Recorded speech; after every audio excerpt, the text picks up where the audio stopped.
Welcome to Workhorse Wrestling Network. This is all for NAWT, not short review of NxT from last night, May 27th, 2024.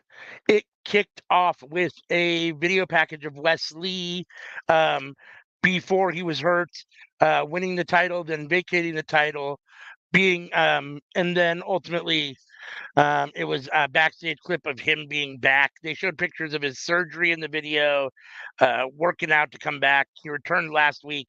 This week they show after the video package they've got him live, walking backstage through the backstage area, the arena area, and all the other NXT wrestlers are clapping for him and showing him appreciation and congratulating him for being back.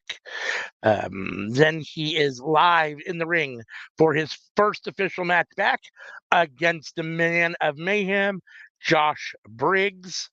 This was a solid match. Unfortunately, I knew Josh Briggs was getting fed to Wesley here. I'm a huge Josh Briggs fan. I'm a big Wesley fan. But Josh Briggs was going to take the L here. Wesley's first match back. I didn't see any way around that. Ivar came down about halfway through the match and started to watch at ringside for a minute from the ramp and then the ring apron, and then went over and made his way to commentary. Was on commentary for a while. I've never really heard Ivar on commentary. I enjoyed it. I thought he was fun. Then after the match, he attacked Josh Briggs. As Wesley basically celebrated his victory, which means we're obviously getting a program, at least a minimum, a match between Josh Briggs and Ivar. Wesley gets a win over an up-and-coming NXT guy.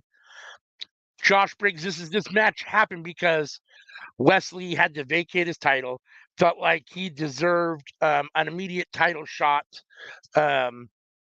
because he never lost the title, and Josh Briggs said, you got to get to the back of the line. You got to work your way back up. Wesley said, I don't think so. Let's go ahead and have a match. Wesley wins. This is going to propel Wesley into probably the number one contendership for the North American title again with Obafemi. We will see. That would be an interesting matchup in a feud. I'm here for that when it happens.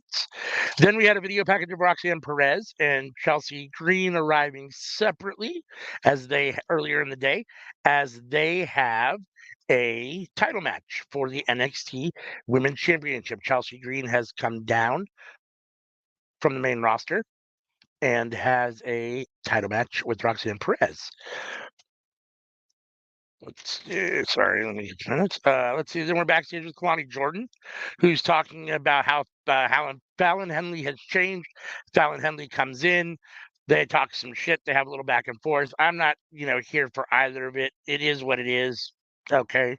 It doesn't really move the needle for me either way. Although, for the first time, I do find Fallon Henley a little interesting. Kalani Jordan is bland and boring. Then we have the women's. Let's see. What's it say?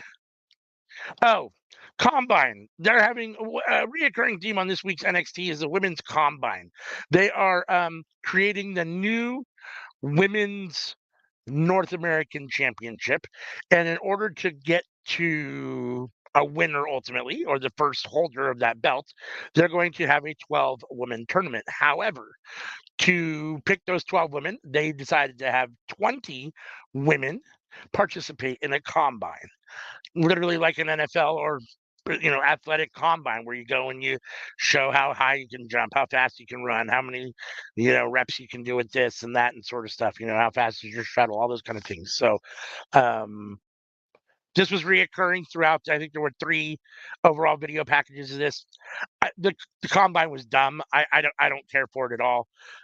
Ultimately, what we got out of it was we got 12 women that got named to the tournament to name a number one or to crown a winner ultimately. The winner of the tournament will be the first ever North American women's title holder.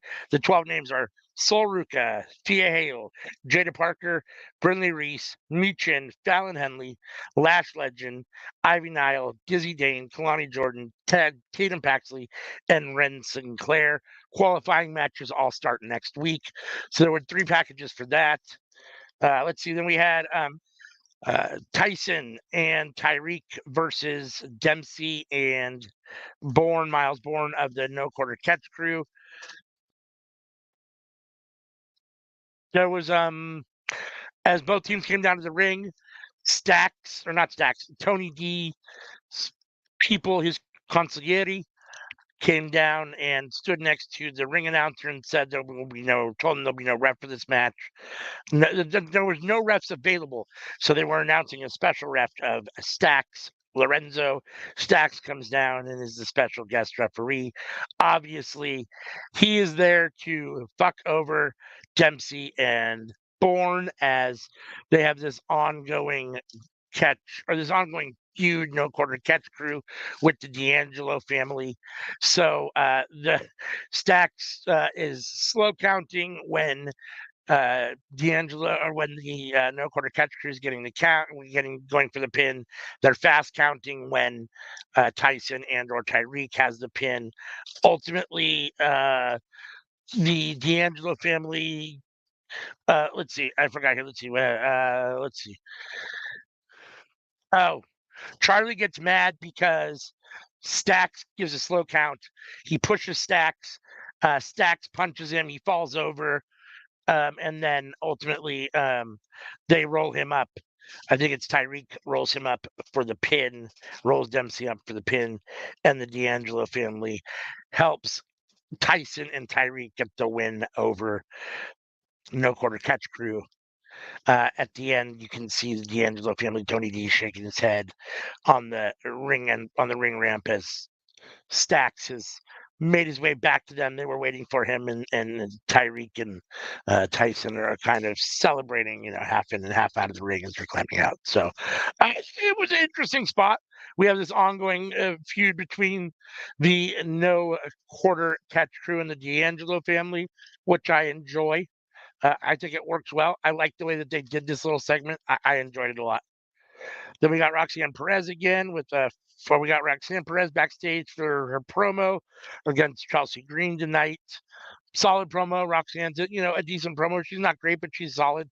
Then we have Ariana Grace versus Michin. Michin wins. I thought this was a down point, unfortunately, of the show.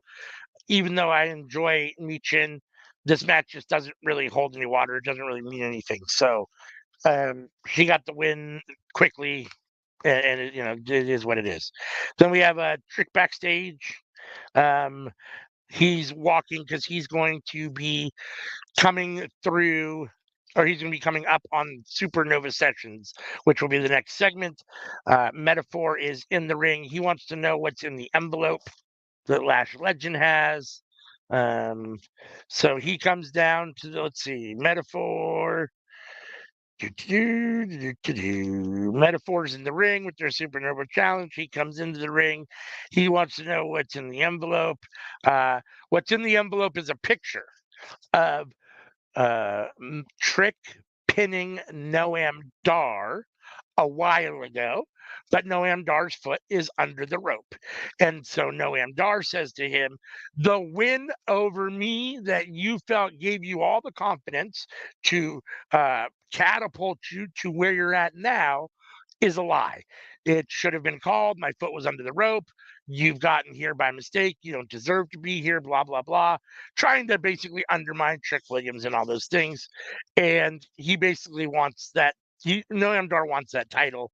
So we are going to get, I think ultimately, Noam Dar probably versus Trick Williams at some point in the meantime. It's also revealed that Lash Legend and Trick are together, which obviously doesn't make Noam Dar happy. The segment was okay, solid. At times I've liked Noam Dar. For the most part, I don't. I do like Trick Williams. I thought he came off good here. I enjoyed just overall, I don't like Metaphor, but I like Noam Dar a little bit. I'm here, I guess, for Lash Legend and Trick as a couple. I think that could be whatever. Here if they do it right.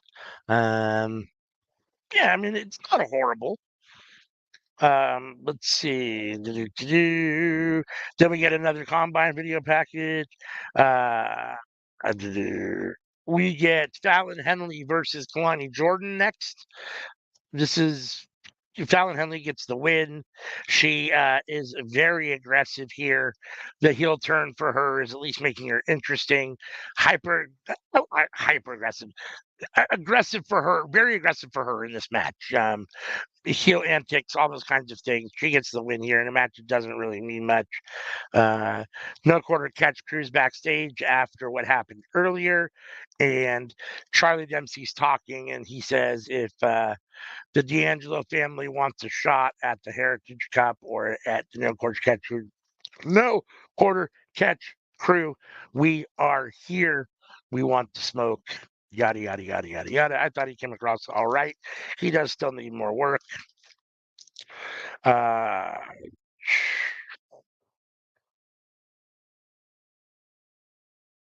that brings us, metaphors backstage, um, talking about um, just kind of what's going on with no quarter or not no quarter catch crew with